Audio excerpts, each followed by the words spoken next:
अस्सलाम वालेकुम फ्रेंड्स, उम्मीद है आप सब खैरियत से होंगे। आज मैं आपके साथ दही भल्लों की बहुत ही ज़्यादा इजी रेसिपी शेयर करने वाली हूँ। इसके लिए मैंने आधा किलो आलूओं को बारीक बारीक कट कर लिया है और इसी के साथ आधा किलो भल्लियों को मैंने 1 घंटे के लिए भिगो दिया था। उसके बाद हाथों की मदद से उनमें से इजाफी पानी भी निकाल लिया है। इसी के साथ एक प्याली उबले हुए चने, 3 से 4 प्याज़ों को बारीक बारीक काट लिया है, एक बंद गोभी के फूल को इस तरीके से बारीक बारीक कट कर लिया। अब एक देचकी ले लेंगे और उसमें आधा किलो दही डाल के उसको अच्छे से फेंट लेंगे। रमज़ान में तो हर घर में ही हर रोज़ दही भल्ले लाजमी बनते हैं, तो मैंने सोचा आज आपके साथ ऐसी रेसिपी शेयर करूं जो बनाना बहुत ही ज़्यादा आसान हो और बहुत ही ज़्यादा कम वक्त में बन जाए।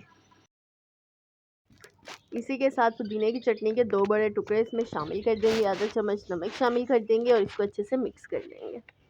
अब इसमें 1 चम्मच चाट मसाला शामिल करके इसको अच्छे से मिक्स कर लें। तो ये दही का मिक्सचर तैयार हो चुका है। अब हम इसमें जो भी अज्जा हमने पहले सेपरेट करके रखे थे वो शामिल कर देंगे। सारे ही आपने थोड़े थोड़े करके शामिल करने हैं ताकि अच्छे से मिक्स हो जाए। सबसे पहले इसमें बंद गोभी और प्याज शामिल करके इसको अच्छे से मिक्स कर लें।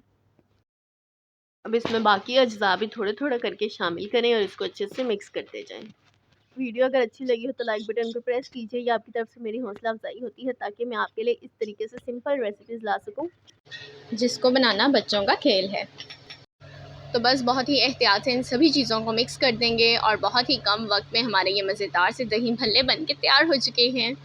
वीडियो अगर अच्छी लगी हो तो लाइक बटन को प्रेस कीजिए, ये आपकी तरफ से मेरी हौसला अफजाई होती है। उम्मीद है आपको ये चाट पसंद आई होगी। अगर पसंद आई है तो मुझे कमेंट सेक्शन में ज़रूर बताइएगा कि आपको ये चाट कैसी लगी। उम्मीद है आपको ये रेसिपीज़ पसंद आ रही होंगी जो मैं रमज़ान के हवाले से आपके साथ शेयर कर रही हूँ। मुझे कमेंट सेक्शन में अपनी राय भी दिया कीजिए कि आप कौन सी रेसिपीज़ देखना चाहते हैं। मेरी नेक्स्ट रेसिपी तक के लिए अपने प्यारों का ख्याल रखें, मुझे भी दुआओं में याद रखें। अल्लाह हाफिज़।